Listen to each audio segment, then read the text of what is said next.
Hello everyone, welcome to philosophy junction. My name is Deepak Kumar. आज के session में आप सभी का स्वागत है। आज के सेशन में हम लोग योग दर्शन पढ़ेंगे। योग दर्शन के प्रणेता महर्षि पतंजलि है। योग सूत्र के रचयिता महर्षि पतंजलि को माना जाता है। योग सूत्र पर भाष्य महर्षि व्यास ने भी लिखा है और वाचस्पति मिश्र ने भी लिखा है। योग दर्शन में योग शब्द की उत्पत्ति युज धातु से हुआ है, जिसका मतलब होता है जुड़ना, आत्मा से परमात्मा का मिलन, आत्मा से परमात्मा का साक्षात्कार। योग दर्शन में योग चित्त वृत्तियों का निरोध है। योगस्स चित्त वृत्ति निरोध है योग, माने अर्थात चित्त की वृत्तियों का निरोध ही योग है। योग हमें आत्मा से परमात्मा की तरफ अग्रसर करती है। योग मुझे अच्छे स्वास्थ्य के लिए भी वरदान साबित होती है। योग दर्शन के प्रणेता जैसे ही बताया कि महर्षि पतंजलि है, लेकिन वर्तमान में योग का को जनमानस तक लाने का श्रेय बाबा रामदेव को जाता है। अच्छे स्वास्थ्य की कल्पना योग के माध्यम से साकार की जा सकती है। योग से मोक्ष मार्ग की तरफ अग्रसर करती है। मानव से महामानव की सफर भी योग के माध्यम से किया जा सकता है। सांख्य दर्शन की तरह योग दर्शन भी 3 प्रकार के दुखों को मानता है: आध्यात्मिक दुख, आधि भौतिक दुख और आधि दैविक दुख। उसके बाद आते हैं योग दर्शन में योग सूत्रों की संख्या 4 है। एक में समाधिपाद, जिसमें सूत्रों की संख्या 51 है। दूसरे के नंबर पे आते हैं साधनपाद, जिसमें योग सूत्रों की संख्या 55 है।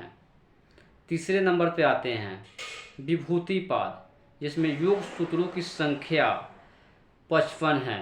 चौथे नंबर पे आते हैं कैवल्यपाद, जिसमें योग सूत्रों की संख्या 34 है। टोटल योग सूत्रों की संख्या 195 है।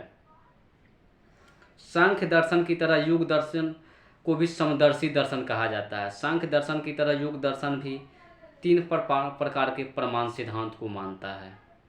1 नंबर प्रत्यक्ष, 2 नंबर अनुमान, 3 नंबर शब्द। प्रत्यक्ष 1 नंबर में प्रत्यक्ष प्रतिजोड़ अक्ष, माने जो आँख के सामने हो वही प्रत्यक्ष है।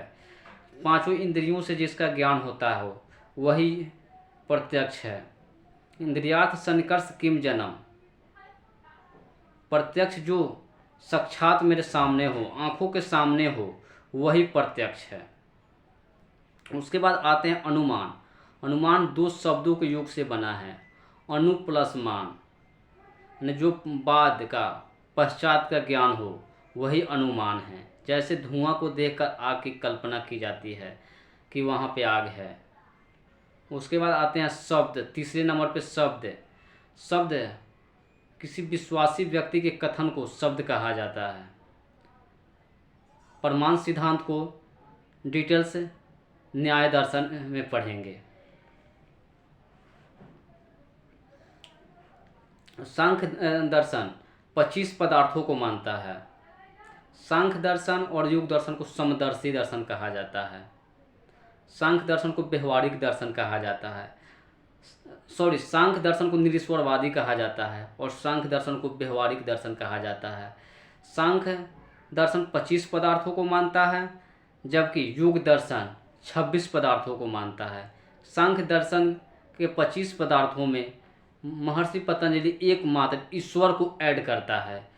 ईश्वर को ऐड करने के बाद टोटल 26 पदार्थों को मानता है। उसके बाद योग दर्शन में कलेश की चर्चा की गई है, जो विकारों से उत्पन्न राग द्वेष मोह रूपी तृष्णा का खंडन करने के लिए एक पंच कलेश की रचना की गई है। यह पंच कलेशों की संख्या 5 है। 1 नंबर में आते हैं अविद्या।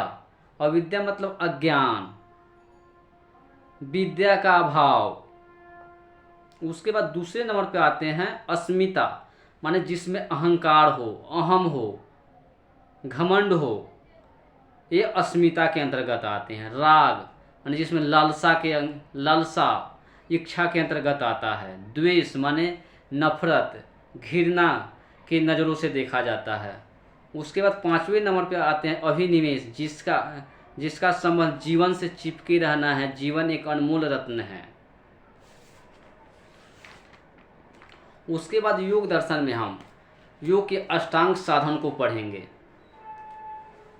योग दर्शन में योग का अर्थ होता है जुड़ना, आत्मा से परमात्मा का मिलन। योग का अर्थ है राजयोग। राजयोग अर्थात माने राजाओं का योग। राजयोग की संख्या 8 है। राजयोग को 2 खंडों में विभाजित किया गया है, बहिरंग साधन और 1 नंबर में बहिरंग साधन और 2 नंबर में अतरंग साधन। बहिरंग साधन का मतलब होता है बाहर, बहिरंग साधन मतलब बाहर, अतरंग मतलब अंदर। अब अष्टांग योगों की संख्या 8 है। 1 में यम, 2 में नियम, 3 में आसन, 4 में प्राणायाम, 5 में प्रत्याहार, 7 में धरना, 8 में समाधि। जिसमें बहिरंग साधन के अंतर्गत यम, नियम, आसन, प्राणायाम, प्रत्याहार। उसके बाद वही आते हैं अतरंग साधन के अंतर्गत। तो अतरंग साधन के अंतर्गत 3 आते हैं, धरना, ध्यान, समाधि। यम जो साफ यम के भी 5 प्रकार होते हैं, अहिंसा, सत्य, अस्तेय, ब्रह्मचर्य, अपरिग्रह। यम का मतलब होता है नियम के अनुकूल। अहिंसा 1 नंबर में आते हैं यम के अंतर्गत अहिंसा। अहिंसा परमो धर्म, किसी जीव की हत्या नहीं करना, किसी को सताना नहीं चाहिए, ये अहिंसा हुआ। सत्य, सदा सत्यम वदति, सदा सत्य एवं प्रिय वचन बोलना चाहिए। जिस वचन से किसी का दिल दुखे, किसी को कष्ट हो, उस वचन का त्याग कर देना चाहिए। अस्तेय मतलब किसी की संपत्ति का चोरी नहीं करना चाहिए। उसके बाद आते हैं ब्रह्मचर्य। ब्रह्म माने जिसमें ब्रह्म का निवास हो, इंद्रियों, ब्रह्मचर्य माने जिसमें इंद्रियों का निवास हो, ब्रह्म के समान हो। अपरिग्रह माने आपके पास जितना संपत्ति हो उसी में संतुष्ट रहना ही अपरिग्रह है। नियम के अंतर्गत भी 5 हैं। माने नियम माने जो नियम के अनुकूल है, जो योग दर्शन के अनुसार नियम को प्रतिपादित किया गया वह नियम है। नियम में 5 हैं, शौच, संतोष, तपस, स्वाध्याय, ईश्वर प्राणी ध्यान। आसन माने जिससे मुझे आराम मिले, स्थिर अवस्था मिले, वही आसन है। प्राणायाम माने में श्वास पर श्वास की अवस्था को प्राणायाम कहा जाता है। प्रत्याहार, प्रत्याहार जो रहा जिसको इंद्रियों का प्रत्याहार हो। और सब हम लोग डिटेल्स इंडियन इथिक्स के अंतर्गत पढ़ेंगे। अब पढ़ेंगे हम लोग चित्त की अवधारणा और चित्त की भूमियाँ। योग दर्शन में योग का अर्थ है चित्त वृत्तियों का निरोध। योगस्स चित्त वृत्ति निरोध है योग। चित्त की वृत्तियों का निरोध ही योग है। चित्त की 3 अवस्थाएं होती हैं, मन, बुद्धि, अहंकार।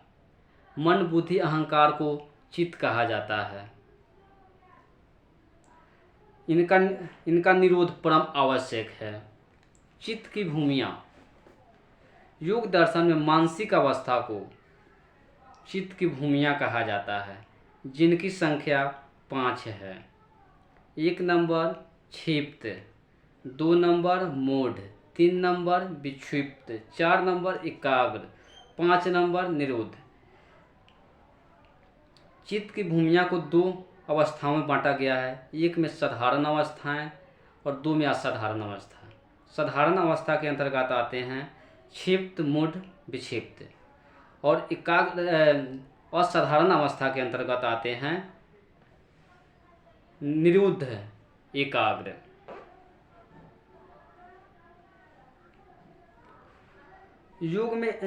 योग दर्शन में ईश्वर की भूमिका।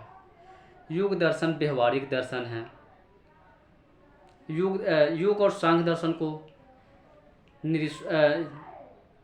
योग दर्शन को व्यवहारिक दर्शन कहा जाता है, सांख्य दर्शन को निरीश्वरवादी दर्शन कहा जाता है। दोनों को समदर्शी माना जाता है, लेकिन दोनों में भिन्नता है। योग का उद्देश्य चित्त वृत्तियों का निरोध, योगस्य चित्त वृत्ति निरोध है योग, चित्त की वृत्तियों का निरोध ही योग है। योग का अर्थ है आत्मा से परमात्मा का मिलन, आत्मा से परमात्मा का साक्षात्कार।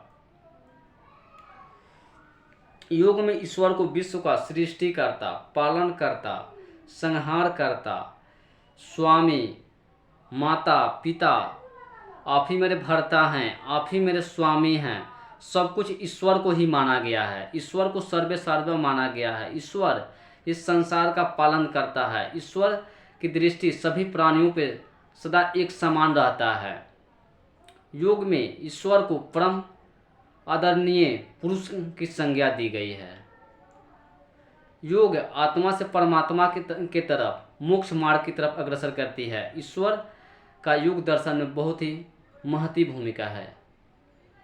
आपको वीडियो अच्छा लगे तो लाइक, सब्सक्राइब और कमेंट करना ना भूलें। Thank you watching for this video.